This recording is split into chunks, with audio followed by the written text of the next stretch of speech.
ព្រះមហាសង្ឃាធិបតីចូលរួមពិធីសូត្របត្រៃបិដកអន្តរជាតិកាលពីព្រឹកថ្ងៃ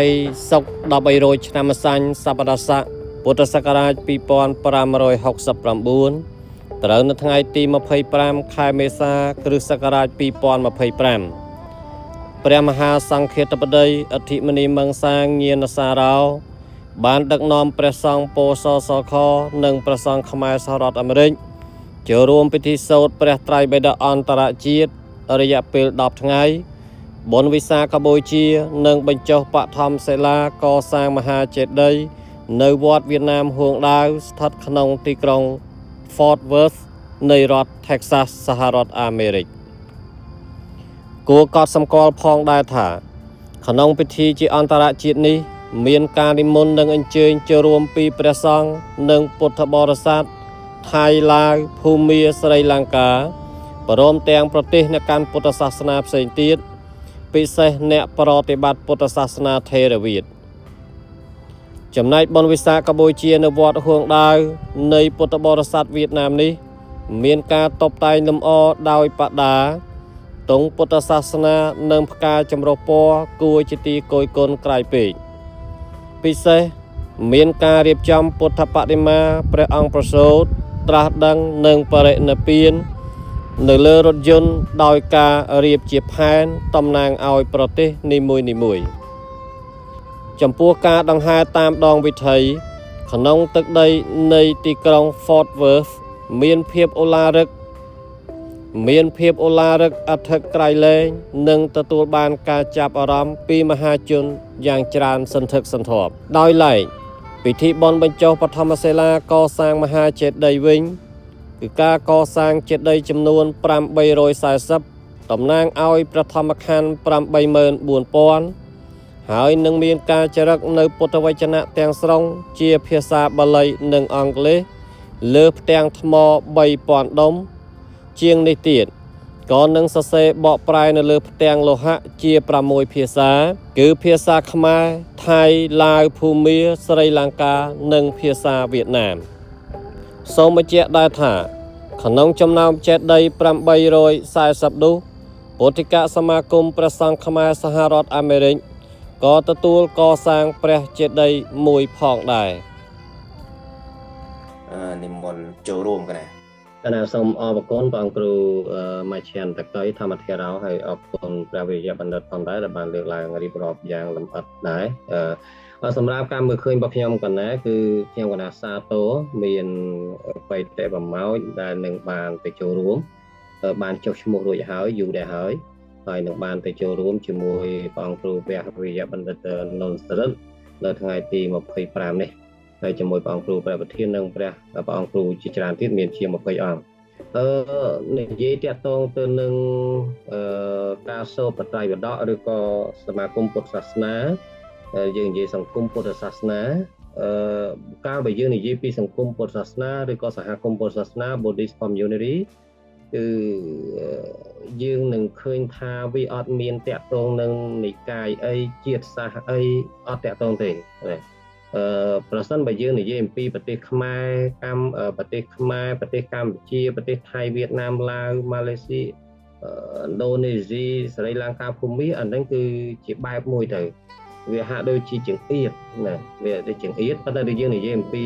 សហគមន៍ពុទ្ធសាសនាគឺយើងអត់និយាយអីដែលក្រៅអំពីព្រះសម្មាសម្ពុទ្ធពធនិងប្រសង្ឃជាត្រៃសរណគមជាពុទ្ធពធប្រសង្ឃហ្មងជាទីពឹងរបស់សពសានហើយយើងដឹងហើយពុទ្ធសាសនាគឺជាសាសនាដែលរកសន្តិភាពឲ្យខ្លួនឯងនិងសន្តិភាពឲ្យមនុស្សដទៃជាសាសដទៃមិនត្រឹមតែផ្ដល់សុខសន្តិភាពសម្រាប់ជីវិតគឺរំដោះសត្វលោកចេញអំពីវត្តដាក់បានរំដោះសត្វលោកអំពីទុក្ខបានមេគាដែលព្រះពុទ្ធព្រះអង្គបានប្រកាសសម្ដែងជាស្វាខាតធម៌វានៅជាធម៌ដែលព្រះអង្គបានប្រកាសសម្ដែងដោយល្អហើយនឹងគឺជាធម៌ដែលអាចកម្ចាត់បង់នៅកិលេសដែលមានក្នុងចិត្តរបស់សត្វបានដើម្បីដោយអរិយមគ្គញ្ញាណគឺអង្គធម៌គឺសំដៅដល់បញ្ញាគឺញាណនឹងអញ្ចឹងគឺជាសាសនាដែលផ្ដល់សេចក្តីសុខសន្តិភាពដល់ជីវិតមនុស្សក្នុងបច្ចុប្បន្នហើយរួចរំដោះជីវិតសពសត្វឲ្យរួចចាកទុក្ខបានអញ្ចឹងនៅពេលដែលយើងនិយាយអំពីសហគមន៍ពុទ្ធសាសនាអញ្ចឹងយើងនិយាយពុទ្ធសាសនាហ្នឹងគឺអត់មាន និកាយអត់មានជាសាស្ត្រពីព្រោះបធរគឺជាច្បាប់ធម្មជាតិអ្វីដែលកើតឡើងពីហេតុបច្ច័យមានហេតុបច្ច័យរលត់ទៅព្រោះការរលត់ទៅនៃហេតុបច្ច័យអញ្ចឹងអត់មានជាប់ជាពាក់ជាមួយការប្រកាន់អីទាំងអស់អត់មានការប្រកាន់នៅពេលដែលអត់មានការប្រកាន់អញ្ចឹងនៅពេលដែលប្រទេសជាតិដទៃផ្សេងមានថៃថៃឡាវភូមាស្រីលង្កានិងវៀតណាមដូចគ្នាផងដែរនៅពេលដែលកិច្ចការពុទ្ធសាសនាត្រូវបានរៀបចំឡើងការដែលយើងក្នុងនាមជាពុទ្ធបរិស័ទត្រូវតែចូលរួមគួរតែចូលរួមមើលថាត្រូវគេតែជាកបង្គាប់បញ្ជាបានន័យថាយើងគប្បីចូលរួមណាយើងគប្បីចូលរួមពីព្រោះនេះជាការផ្សព្វផ្សាយអំពីពុទ្ធសាសនានិយាយពីវត្តរឿងដើមកាលពីឆ្នាំកន្លងហើយខ្ញុំក៏ណាជាមួយនឹងពុទ្ធិកសមាគមព្រះសង្ឃខ្មែរដែលដឹកនាំដោយព្រះអង្គគ្រូព្រះមហាសង្ឃាធិបតីអធិមនីមកសាខ្ញុំក៏ណាក៏បានទៅចូលរួមម្ដងរួចហើយវត្តនោះគឺធំហើយគេមានគេហៅ Giant Project គេគឺមហាគម្រោងដ៏ធំគម្រោងយក្សរបស់គេគឺកសាងចេតិយមានចរិតនៅព្រះត្រៃបិដកហើយក្នុងនោះព្រះត្រៃបិដកជា6ភាសាតាមដែលខ្ញុំបានចាំហើយក្នុងនោះក៏មានភាសាកម្ពុជាដែរភាសាខ្មែរដែរហើយដោយឡែកពុទ្ធិកសមាគមយើងក៏ទទួលរ៉ាប់រងនៅក្នុងការឧបត្ថម្ភកសាងចេតិយមួយដែរនេះតាមដែលខ្ញុំបាននៅចាំណាបងគ្រូហើយជាមួយនឹងពុទ្ធិកសមាគមមានព្រះអង្គគ្រូព្រះអធិមនីមង្សាងក៏ដូចជាព្រះអង្គគ្រូព្រះអគ្គជនសាសនមនីព្រះអគ្គជនសាសនមនីធម្មសារីសាមចន្ទទីព្រះអង្គបានចូលរួមជួយកិច្ចការនឹងច្រើនរហូតដល់ក្នុងការបកប្រែឯកសារមួយចំនួនទាក់ទងទៅនឹងវត្តហ្នឹងអង្គប្រជុំយុគវិញគឺមានធម្មសារីសាមចន្ទទីចូលរួមមានអង្គគ្រូអនុប្រធានទី2ហេងសិទ្ធងចូលរួមខ្ញុំណាក៏បានចូលរួមដែរក្នុងនោះខាងប្រទេសវៀតណាមក៏សូមយោបល់សួរយោបល់ពីពុទ្ធិកសមាគមព្រះសង្ឃខ្មែរយើងដោយច្រើនសរុបទៅគឺការងារមានការតំណាក់តំណងនេះឡើយនេះគឺជាសុខដុមនីយកម្មសាសនាហើយមិនមែនជាសាសនា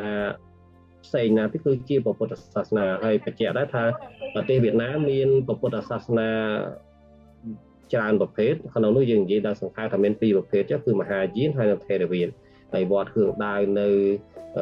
ដាឡាស់តិចសាសនោះគឺជាវត្តពុទ្ធសាសនាថេរវាទណាអញ្ចឹងការដែលយើងចូលរួមគឺយើងនឹងបានឱកាសក្នុងការតំណាក់តំណងអន្តរសាសនាអន្តរប្រទេសហើយក៏បានចូលរួមចំណែកក្នុងការជួយជ្រោមជ្រែងផ្សព្វផ្សាយពុទ្ធសាសនាក៏ដូចជាយើងបានសិក្សារៀនសូត្រពីគ្នាទៅវិញទៅមកហើយមួយចំណែកទៀតក៏យើងនឹងបានផ្សព្វផ្សាយអំពីប្រពៃណីវប្បធម៌របស់កម្ពុជាយើងពីព្រោះយើងទទួលខុសត្រូវមួយទិសមួយជាផ្នែកមួយសំខាន់ដែរអញ្ចឹងទៅខ្ញុំក៏ណា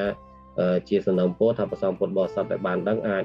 និមន្តនឹងអញ្ជើញចូលរួមឲ្យបានកាន់តែច្រើនក៏ជាបង្ហាញអំពីការសាមគ្គីគ្នារវាងសាគមពុទ្ធសាសនាខ្មែរយើងនៅសហរដ្ឋអាមេរិកក៏ដូចជាបង្ហាញអំពីការ